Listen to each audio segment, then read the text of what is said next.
minasyaitonirrajim. Bismillahirrahmanirrahim. Assalamualaikum warahmatullahi wabarakatuh.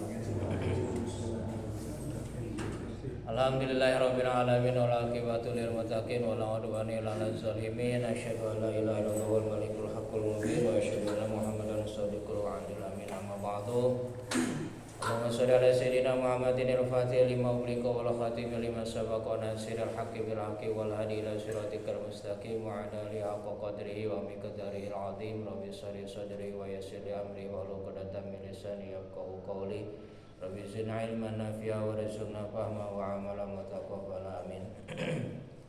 Para jamaah salat subuh yang dirahmati Allah Subhanahu wa taala, alhamdulillah pada pagi ini kita semua masih diberikan kenikmatan yang luar biasa. Di antaranya yaitu masih diberikannya hidayah, inayah Allah Subhanahu wa taala sehingga kita semua bisa beristiqomah, yaitu melaksanakan salah satu kewajiban kita, thalabul ilmi. Mudah-mudahan thalabul ilmi ini menjadikan wasilah kita semua benar-benar bisa menggapai ridho, rahmat, maghfirah Allah Subhanahu wa taala. Amin. Para jamaah salat subuh yang dirahmati Allah Subhanahu wa taala, untuk kajian terakhir masih kita masalah salat berjamaah. Insyaallah pagi ini pun masih masalah yaitu salat berjamaah tentang turutnya makmum kepada imam. A'udzubillahi minasyaitonirrajim. Bismillahirrahmanirrahim. Wa qala musannif Idrus rahimahullahu taala wa nafa'na bi ulumihi wa bi karamati wa nabi asrarihi. Al-fasl rabi', pasal yang keempat, bi ma'rifati ma yajibu 'alal ma'mum ayat tabi'a fihi al-imam, yaitu mengetahui wajibnya si makmum untuk mengikuti kepada si imam. Wa ajma'al ulama ala annahu yajibu 'alal ma'mum ayat bi'al imam bi jami' aqwalihi wa af'alihi. Sepakat para alim ulama bahwasanya si makmum itu hukumnya wajib mengikuti imam baik dalam semua ucapannya atau pergerakan dalam salat. Ucapan di sini itu doa ya. Illa fi qouli sami Allahu liman hamidah, kecuali dapat sami Allahu liman hamidah, ada perbedaan. Kemudian yang kedua, wa fi jurusihi idza shalat jalisan li maradin ingdaman ajaza imatul jalis. Kedua yaitu makmum salat kepada imam yang lagi duduk ya. Jadi apakah boleh imamnya duduk, kita bermakmum atau berjamaah kepada imam yang duduk. Wa amahtilafu fi qouli sami Allahu liman hamidah. Kemudian untuk masalah perbedaan ketika imam mengucapkan kalimat sami Allahu liman hamidah, fa in taifatun dhahabat ila annal imam yaqulu idza rafa'a min ruku sami Allahu liman hamidah faqad wa yaqulul ma'mun rabbana walakal hamd faqad. Sebagian ulama fuqaha ketika si imam itu bangkit dari rukunya, kemudian dia mengucapkan lafaz sami Allahu liman hamidah, maka si makmum wajib menjawab dengan kalimat Rabbana walakal hamd. Cukup fakot itu, Rabbana walakal hamd itu bagi si makmum. Wa mimman qala bihadzal qaul Malik wa Abu Hanifah wa ghairuhuma. Yang dipegang tersebut kalimat ketika si mau mengucapkan Rabbana walakal hamd itu dipegang diantaranya yaitu Imam Malik, wa Abu Hanifah wa ghairuhu, dan salian dari Imam Malik dan kemudian diantaranya Imam Syafi'i pun mengikuti. Jadi ketika si imam mengucapkan lafaz sami Allahu liman hamidah, si mau mengucapkan Rabbana walakal hamd, itu golongannya diantaranya jalur Imam Malik, Abu Hanifah, Imam Syafi'i pun mengikuti beliau. Wa dhahabat taifatun ukhra ila anal imam wal ma'mum yaqulani jami'an sami Allahu liman hamidah rabbana walakal hamd. Sebagian dari ulama fuqaha mengatakan yang lain, sesungguhnya si imam dan si makmum itu sama, dua-duanya harus mengikuti, yaitu kalimat sami Allahu liman hamidah rabbana walakal hamd, disambung langsung dua kalimat sami Allahu liman hamidah rabbana walakal hamd, baik si imam atau si makmum. Wa anal makmum ya tabi'u bihi ma'an imam kasa iri takbir sawaun. Ya gitu, si makmum itu harus mengikuti apa yang dikatakan si imam tadi, Rabbana walakal hamd, sami Allahu liman hamidah rabbana walakal hamd, kasa iri takbir, seperti yaitu mengucapkan takbir yang lain ketika merukukan takbir Allahu akbar. Kemudian mau takbiratul ihram, mau sujudnya mengucapkan Allahu akbar, kita pun mengikuti, kan ada kalimat Allahu akbar atau takbir. Wa qad ruwiya an Abi Hanifah anal munfarid wal imam yaqulani huma jami'an wala khilafa fil munfarid ani anu bi qouli huma jami'an. Tapi ada juga dari jalur yaitu Imam Abu Hanifah, beliau meriwayatkan seandainya kalau kita sholat munfarid sendirian, yaitu kalimatnya yang tadi sami Allahu liman hamidah rabbana walakal ham, itu kalau sholat sendirian. Itu dari jalur Abu Hanifah. Kalau dari jalur saya, ketika sholat munfarid itu cukup dengan ucapan apa? Sami Allahu liman hamidah ketika sholat sendirian.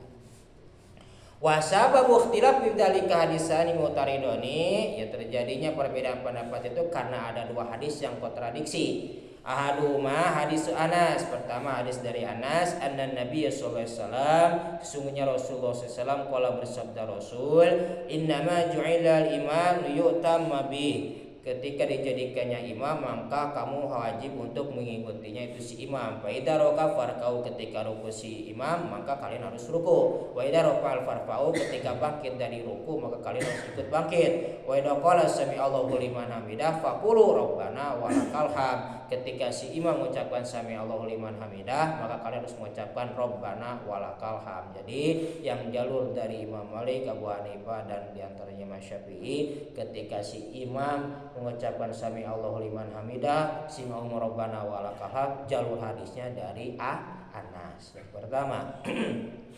Wal hadis tsani, yang kedua hadis Ibnu Umar, hadis dari Ibnu Umar. Annahu, sesungguhnya Rasulullah SAW kana idza tasara fa yadi hadra mankibai, tatkala Rasul memulai salat takbiratul ihram, beliau selalu yaitu mengangkat dua tangannya sejajar dengan bahunya.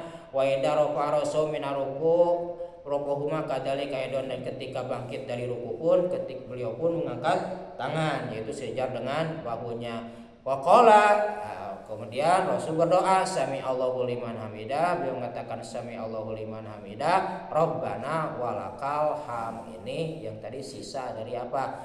Ulama fuqaha yang lainnya. Jadi ketika si imam mengucapkan sami Allahu liman hamidah rabbana walakal ham, si imam pun sama. Kalau misalnya ada, mohon maaf, suka ada si imam teh lapan sami Allahu liman hamidah, si imam pun mengikuti sami Allahu liman hamidah. Kalau itu tidak ada dalilnya, ya, tidak ada jalurnya. Suka ada kan?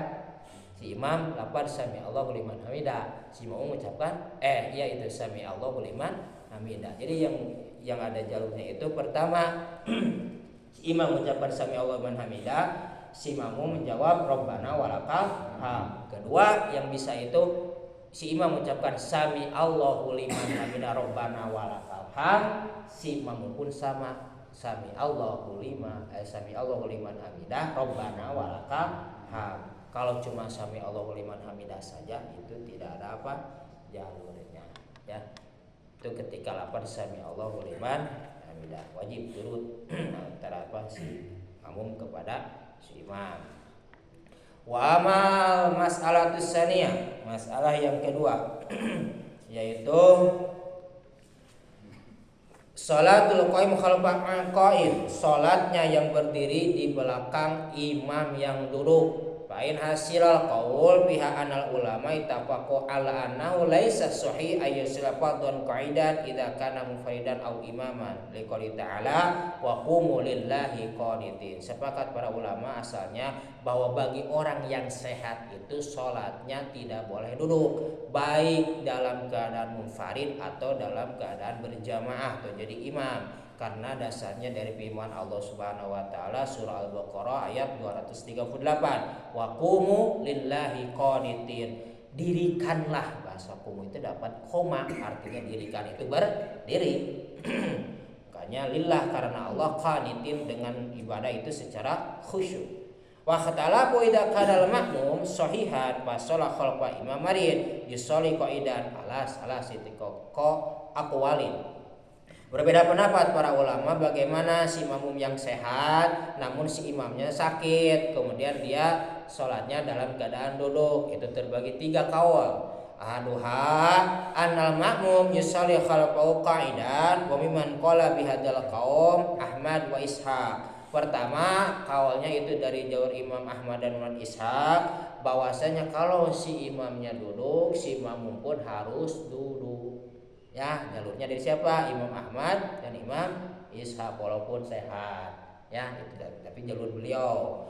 Wa qaulu tsani annau yusawna khalqu qiyaman qala Abu Umar bin Abdul Bar wa ala hada jama'un uqal amsar asy-Syafi'i wa ashabi wa Abu Hanifah wa Sabiul Dhahir wa Abu Thawr wa ghairuhum. Tapi kebanyakan para ulama itu terutama ulama berbagai negeri di antaranya Imam Syafi'i dan muridnya, Abu Hanifah dan muridnya, ahlu Dhahir, Abu Thawr dan selain dari ulama fuqaha itu yaitu tetap si makmum itu yusalluna khalqu qiyaman, si makmum harus berdiri walaupun si imam salatnya duduk. Kebanyakan para ulama begitu, jadi berdiri si makmumnya walaupun si imam duduk. Wa zada haulai faqal yusawna warau qiyaman wa in kana la yaqwa min al-ruku wasud bal yuma imaan, dan menambahkan sebagian para ulama walaupun si imamnya itu tidak kuat untuk ruku dan sujud, misalnya cuma berbaring sholatnya pakai isyarat, tetap si makmum itu yang sehat wajib apa? Berdiri. Kebanyakan para fuqaha. Waruya Ibnu Qasim anau la tajuzu imatul qaid wa in salla khalqu qiyaman au qudan batalat salatuhu. Namun menambahkan dari Ibnu Qasim sesungguhnya tidak sah bagi siapa imam yang duduk makmumnya baik berdiri atau misalnya duduk batalat salatu maka batal salatnya. Itu dari siapa? Dari Ibnu Qasim. Jadi tidak boleh imam yang duduk gitu. Kalau Ibnu Qasim batal katanya. Wa qudriya an Malik anum ya'iduna safil waqti, dan menambahkan dari Imam Malik seandainya harus salat kepada imam yang duduk, maka kata beliau jalur dari Imam Malik itu wajib mengulangi di waktu yang sama. Itu jadi ketika beres misalnya harus diulangi. Jadi salatnya ya'idun balik salat kembali. Wa ada inaban alal karoha wa la alal man'i. Tapi pendapat beliau dari Imam Malik ini bahasanya mengatakan kita melaksanakan itu hukumnya makruh saja dan tidak dilarang. Jadi hukumnya makruh kepada imam yang duduk dari jalur Imam Malik.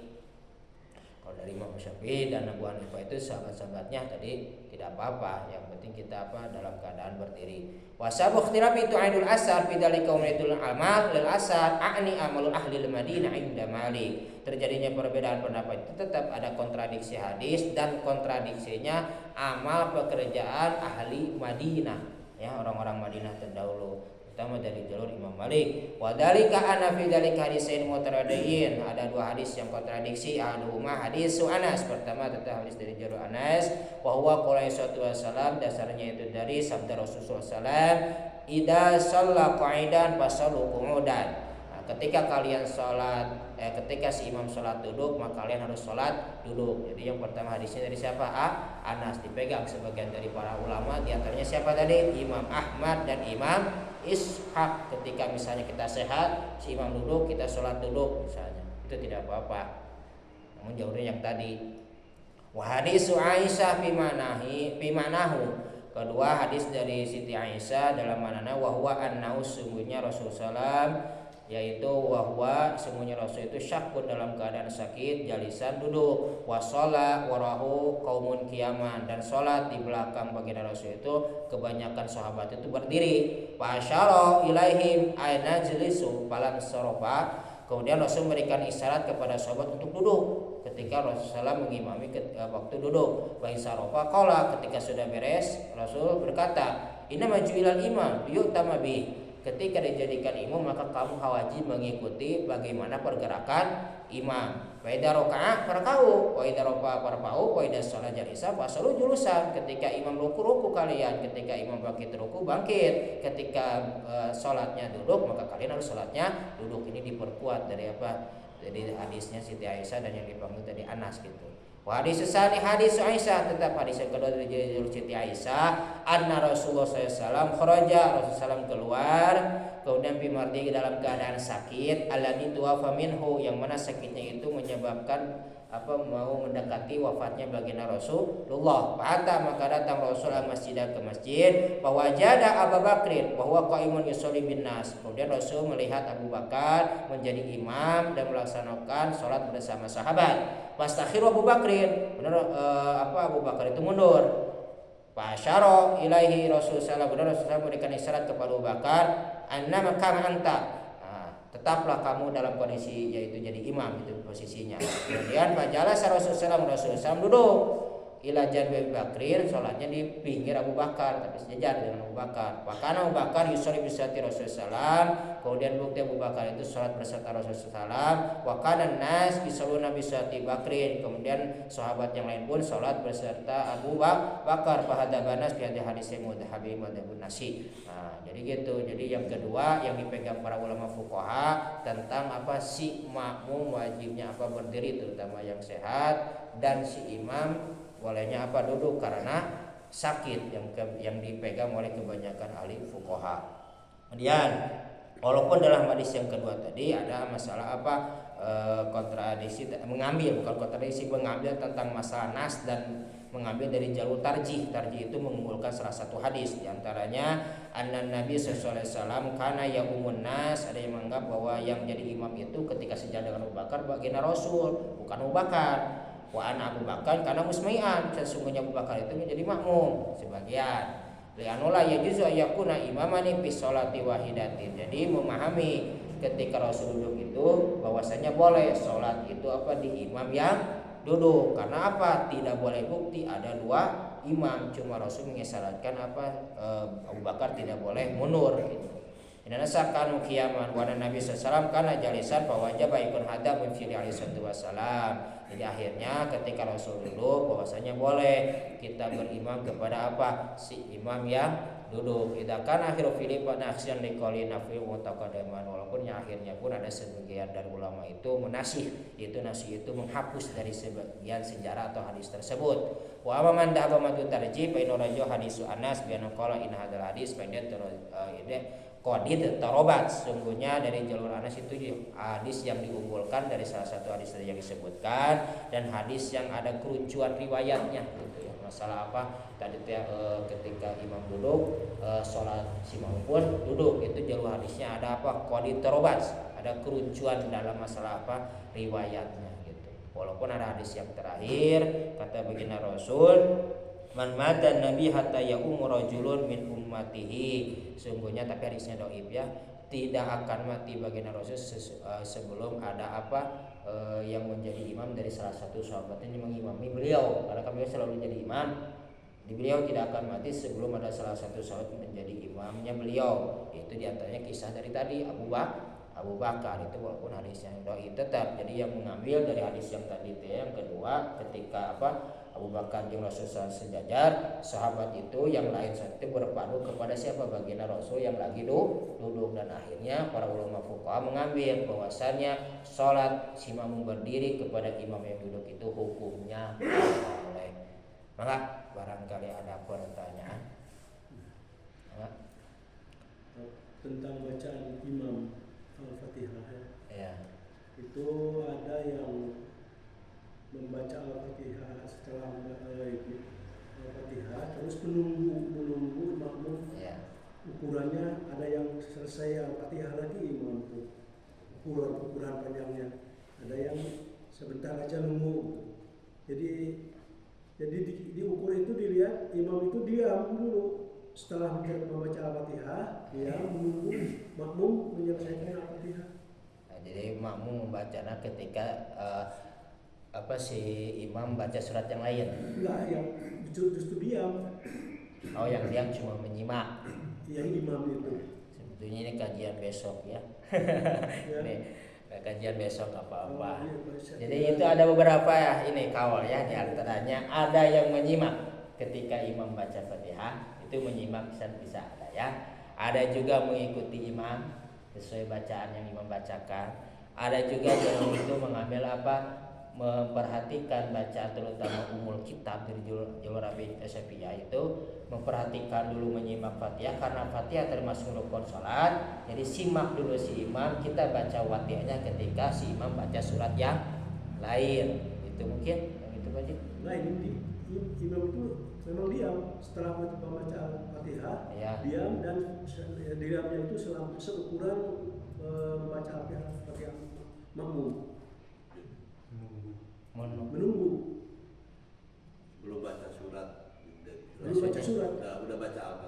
Ya beres. Imam baca surat, jadi ada jeda waktu berhenti gitu imam ya gitu. Iya.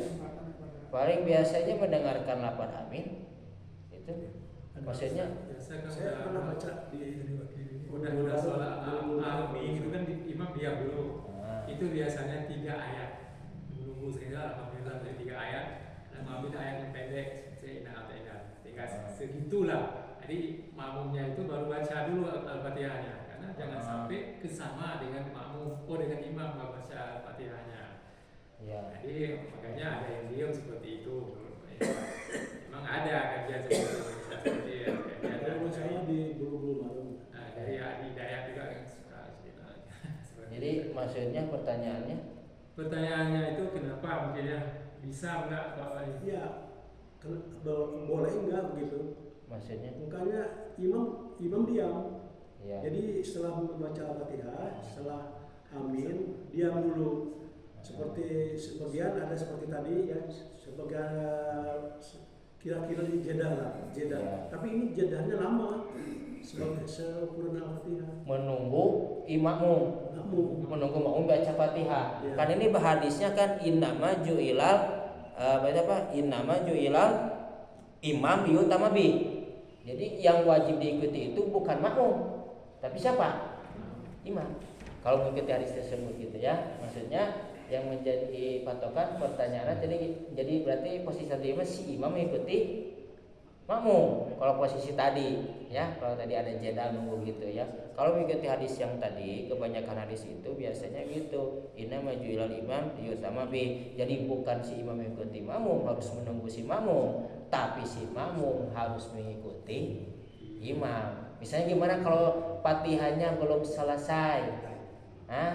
Misalnya gitu ya, karena suratnya pendek, dia posisi baca suratnya di tidak apa-apa, ikuti saja si imam gitu ya. Kalau bisa mah, terutama mohon maaf dari juru ya, karena Fatihah itu termasuk rukun sholat, dipercepat.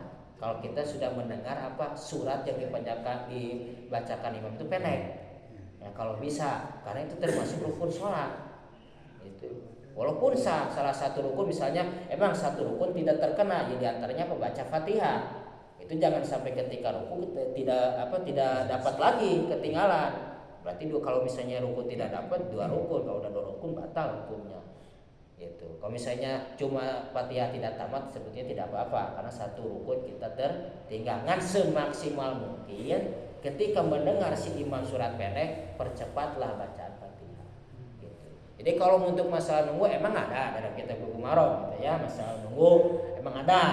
Nunggu imam. Tapi kalau kebanyakan hadis itu metode bahasa menunggu kepada si makmum, berarti itu bahasanya si imam mengikuti makmum. Tapi kebanyakan hadis terutama tentang masalah bab sholat itu ikutilah si imam, si makmum ikuti imam gitu. Emang ada gitu dalam kitab Gumaron tentang menunggu si imam. Misalnya takut ya tadi posisinya si imam baca surat pendek karena si makmum misalnya terdengar Fatihahnya belum beres misalnya. Memang ada gitu kan, lebih pas itu kita mengikuti imam. Dan kebanyakan hadis sholat itu begitu, malahan suka diawalkan kalimatnya itu mungkin Pak Haji. Jadi lebih utamanya tetap mengikuti imam gitu, yang lebih utamanya. Apakah diutamakan juga makmum membaca Al-Fatihah lagi? Makmum membaca Al-Fatihah setelah itu beberapa kaul ya. Di antaranya kalau menurut saya Imam Syafi'i itu wajib karena rukun sholat Fatihah. Dibacanya ketika si imam baca surat, dan yang ketika imam baca Fatihah kita menyimak. Ya di situ makanya tahu apakah ini si imam ahli qiraat. Ya diantaranya kemarin kan sarasannya imam itu lebih utama ahli qiraat, apalagi lebih mengerti ilmu fikih, itu lebih afdal gitu ya. Siapa yang mengerti ilmu fikih yang mengaji ini insyaallah. Ya walaupun tidak ada Ustaz Khalid misalnya di sini, karena kita sudah mulai mengaji ilmu fikih, misalnya tidak bacaannya tidak fasihat misalnya, tidak apa-apa, kita sah saja kita menjadi imam karena kita sudah mulai mengkaji ilmu fikih. Lebih utama dengan bacaannya, jadi double belajarnya ya, tajwid juga sama fikih gitu. Misalnya kalau tidak ada yang utamanya Seperti tadi kejadian, yang paling hebat dan paling yang berilmu itu dia lagi sakit, tidak apa-apa, walaupun imamnya duduk, berdiri pun tidak apa-apa. Ya bagusnya berdiri ya dari fatwa, walaupun kita duduk maka ada sih. Kan kalau dari Imam Syafi'i tetap harus berdiri bagi yang sehat. Ya, mangga satu lagi.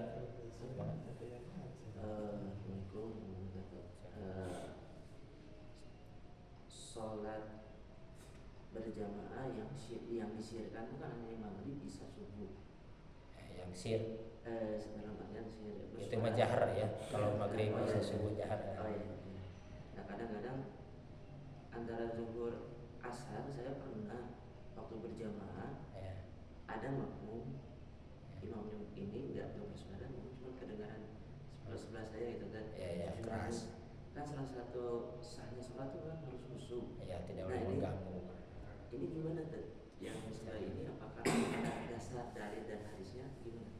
Jadi maksudnya apakah boleh terdengar oleh penggir?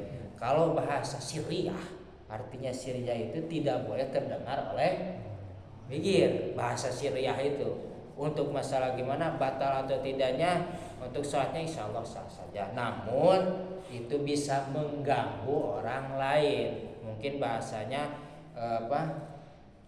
bahasa namanya apalagi ya bahasa ininya bahasa Arabnya kan intinya mah mengganggu orang lain lah. Jadi tidak boleh kita mengganggu sholat itu kehusuan orang lain. Untuk sah insya Allah sah, ngan semaksimal mungkin tidak boleh mengganggu terutama yaitu orang lain. Seperti dalam pakaian pun sama, tidak boleh ada bacaan yang di belakang, takut mengganggu kehusuan yang di belakang, terutama dalam sholat berjamaah. Kalau sahnya insya Allah. Kan kalau kita yang mengerti ilmu fikih, bahasa Syriah itu tidak boleh terdengar.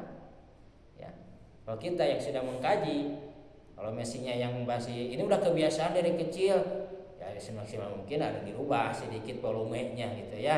Misalnya udah kebiasaan keras volumenya, walaupun ibadah Syriah tapi volumenya masih nggak bisa ini. Kalau yang sudah mengerti mengkaji fikih itu dia mulai ngulangi, Syri itu tidak boleh terdengar walaupun dalam pinggir intinya jangan boleh mengganggu yang lain gitu. Mungkin itu intinya. Kalau sah insya Allah. Terus ini juga mengenai imam.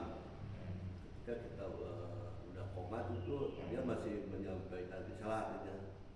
Apa ini harus luruskan sah. Ada sedikit ada panjang gitu saya terutama saya di Al-Qur'an.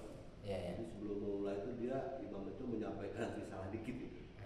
Maka itu kan namanya udah komat itu langsung gitu ya. Iya. Tapi ada sedikit apakah diperbolehkan itu? Ada dalilnya ketika disebut sama diantaranya yaitu untuk meluruskan saf ya, untuk mengingatkan ya diantaranya. Risalahnya kebanyakan yaitu mengingatkan untuk diluruskan saf dan yaitu dirapatkan itu diantaranya. Untuk masalah rapat yaitu kembali kepada sekarang mungkin kebiasaan ya, terutama kalau rapat emang bagus rapat itu kan jangan terlalu rapat bisa mengganggu yang kiri kanan gitu ya. Dia pun harus melaksanakan ibadah secara istiqomah, secara tumanina, bukan istiqomah, secara tumanina. Dia harus melaksanakan ibadah secara tenang. Jadi rapat boleh rapat, kembali kan ukurannya mungkin sejajar dengan kita takbiratul ihram gitu ya. Ya karenanya ada dikit, walaupun bisa dijeda gini nggak apa-apa, ada jeda sedikit gitu ya. Jadi rapat boleh bagus ya. Memang sebagian kaum mengatakan yang namanya rapat itu harus nempel, ya harus nempel yang namanya rapat gitu. Kan bahasa cuma istawu suku vakum. Jadi maknanya itu ada yang makna mengambil secara maknanya harus benar rapat, ada juga yang mana yang penting rapatnya itu tidak boleh ada kucing lewat gitu ya, sekarang ukuran kucing lah. Jadi jangan terlalu ini dekat, ada dikit. Jadi kalau kucing lewat itu dia itu kalau sekarang ukuran kucing, kalau dulu itu seukuran kambing, karena besar-besar ya sahabat dulu ya. Anak kambing, bukan kambing yang besarnya, anak kambingnya maksudnya itu ya. Anak kambingnya. Gitu. Supaya merasakan tumaninah dalam beribadah gitu. Mungkin itu. Intinya ada untuk masalah itu. Ya memberikan risalah itu ada hadis. Tadi kita boleh mengikuti imam yang lagi duduk. Kalau imam yang berbaring bagaimana? Kan tadi ada. Ya. Imamnya tidur misalnya. ikuti walaupun dia pakai isyarat kan bahasanya wazadah, bahasanya apa? Wajadah haulai faqalisuna waran qiyaman. Wa in kana la yaqwa ala ruku wa sujud, walaupun si imam itu tidak kuat untuk ruku dan sujud, bal yuma imaan. Namun soalnya cukup pakai isyarat, otomatis si imam itu dalam berbaring. Ikuti pakai isyarat walaupun kita tetap berdiri gitu ya. Jadi enggak apa-apa. Kebanyakan fuqaha ngan semaksimal mungkin ya sehat imamnya. Ya, kalau bisa maksimal mungkin gitu ya. Yang lebih afdal mah tetap yang berdiri. Oke, ada lagi? Enggak? Saya belum tahu tentang praktek sholat memakai syarat yang terbalik. Gimana caranya? Biasanya pakai ada yang pakai mata gitu ya, yang semampunya mana yang bisa bergerak ya.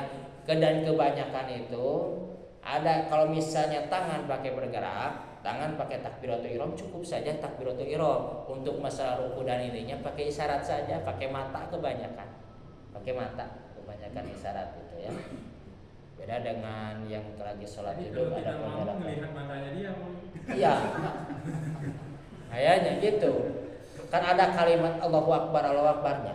Mungkin kita udah kebiasaan, terutama dalam apa? Dia baca Fatihah.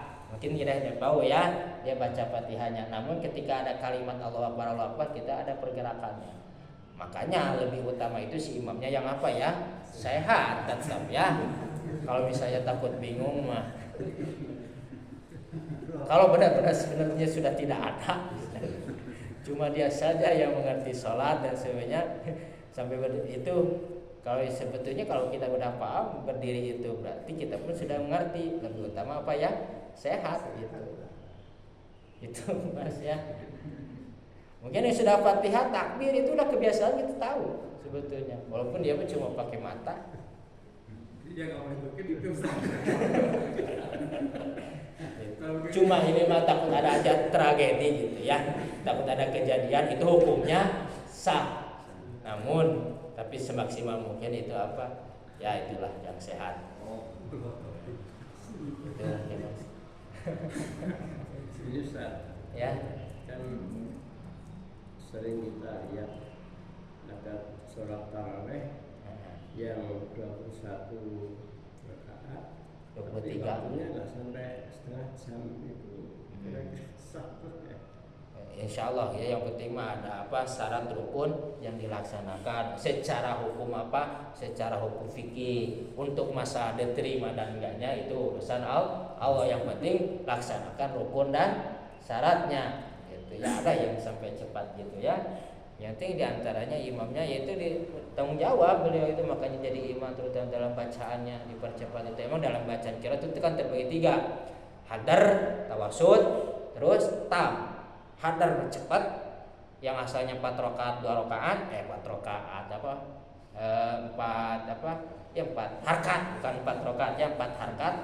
Jadi 2 harkat itu hadar. Kedua tawasud pertengahan. Yang asalnya 6 rakaat jadi 4 rakaat atau 3 rakaat. Itu rakaat lagi. Harkat Mas Mas. Kemudian yang terakhir tam, sempurna. Seperti madani disukun itu kan 6 harkat. Itu ya. Bacanya 6 harkat. Jadi dalam bacaan ada 3. Itu bagian ilmu qiraat. Ya, makanya mungkin yang cepat itu pakai bacaan hadar namanya, cepat. Kalau yang sholat cepat itu kan sering kita lihat di medsos kan. Ya. Tapi jangan terlalu cepat sebetulnya ya. Tidak merasakan apa tumanina sebetulnya. Tumanina itu termasuk rukun. Iya. Tumanina itu ya termasuk rukun sholat. Sebetulnya yang melanggarnya itu apa? Tumanina sholatnya. Ya. Jadi kalau yang terlalu cepat itu sebetulnya ada terlalu cepat, ada yang cepatnya itu kan kelebihan, ada yang kelebihan sehingga tidak masuk rukun tumanina. Kalau misalnya rukunnya tidak masuk seperti tumanina berarti batalat sholat batal sholatnya. Bagi yang cepat kelebihan gitu ya, suka ada sampai beberapa detik itu kelebihan. Berarti rukun, mohon maaf. Walaupun ada yang mengesahkan, tapi kalau dari jalur saya Imam Syafi'i kan tumanina termasuk rukun sholat. Kalau rukunnya tidak diambil, berarti apa? Batalat sholat batal, gitu. Kalau tumaninahnya, yang kelebihan cepatnya, ya digas 100 lebih mungkin ya Mas. Itu mungkin. Jadi kalau dari jalur saya ada emang yang mengesahkan, tapi jalur saya itu batal sholat kalau kelebihan cepat. Satu lagi Nah. untuk penggantian imam ketika ada kendala ya. Ya. Kita sebagai makmum yang di belakang, nah, bagaimana? Ke depan sedikit ya. Artinya tanggung jawab makmum terhadap pengganti imam gimana dia belakang? Kalau bisa ya yang sudah lebih paham ya. Kita maksudnya gimana? Kalau yang lebih paham aja langsung ke depan sedikit ya. Yang penting tidak boleh sejajar dengan makmum yang lebih paham. Langsung beliau yaitu menjadi badal langsung ke depan sedikit lah intinya. Yang lebih paham saja lah. Yang kira-kira kita paham langsung ke depan sedikit. Jangan sampai semuanya tidak mau menjadi imam ya. Sudah ada pernah tragedi itu. Namun saya nggak ikut gitu, cuma dengar saja. Ada pernah tragedi katanya begitu sampai diam semuanya, tidak mau menjadi imam dengan beberapa menit itu lumayan. Karena tidak mau jadi imam akhirnya pada gini kan, udah gini akhirnya gimana? Batal sholatnya, diulangi padahal itu 1 rakaat lagi karena bingung saling gini kemarin, jadi batal semuanya. Ya, harusnya kreatif yang sudah lebih paham ke depan sedikit. Jadi tidak boleh sejajar dengan makmum. Mungkin itu penggantian imam. Dari saya Pak. Ya. Buat sholat yang berbaring itu yang dimaksud menghadap ke kiblat itu misalkan gimana itu? Posisi kiblatnya kaki ke sana, kakinya jadi langsung gini. Kaki ke sana. Tapi kalau posisi di sana, posisi di rumah sakit ya, itu sebagaimana tempatnya yang dia bisa tiduri. Jadi gak bisa juga boleh digitu-gitu kan ya. Yang penting sudah ada niat itu kan mustaqbil kiblati. Kalau misalnya mau jadi imam nih ya ada yang dari rumah sakit dibawa ke sini ya, nggak ada imam misalnya. Ya misalnya, itu kakinya ke sana ya. Kakinya ke kiblat. Nah, tapi kalau posisi di rumah sakit bukannya menghadap kiblat seperti orang meninggal gitu. enggak. Ya. Bukan begitu. Ya bukan. Jadi kakinya gitu. Ya. Jadi kita menghadap kiblatnya ke atas. Ke atas kan ke depan begini ya. Maksudnya kayak bukan yang kayak ini, bukan kayak meninggal. Itu termasuk baringnya pun baring yang susah. Ya. Termasuk baring yang susah. Misalnya nggak ada imam yang lagi sakit, yang di rumah sakit di bawah sini ya, misalnya gitu. Kalau di rumah sakit sesuaikan dengan apa tempatnya dia tidur, ya. Kalau masalah arah kiblatnya dalam niat kan sudah mustaqbilal kiblati hati yang langsung menghadap apa kiblat. Itu mungkin cukup. Alhamdulillah, mudah-mudahan kajian yang sudah kaji kita bisa amalkan sehari-hari dan terutama mendapatkan syafaat di hari kiamat di hadapan Allah Subhanahu wa taala. Amin. Allahumma amin. Maka tutup doa ini dengan doa kifaratul majelis. Subhanallahi wa bihamdik asyhadu an la ilaha illa anta astaghfiruka wa atubu ilaik. Wassalamualaikum warahmatullahi wabarakatuh.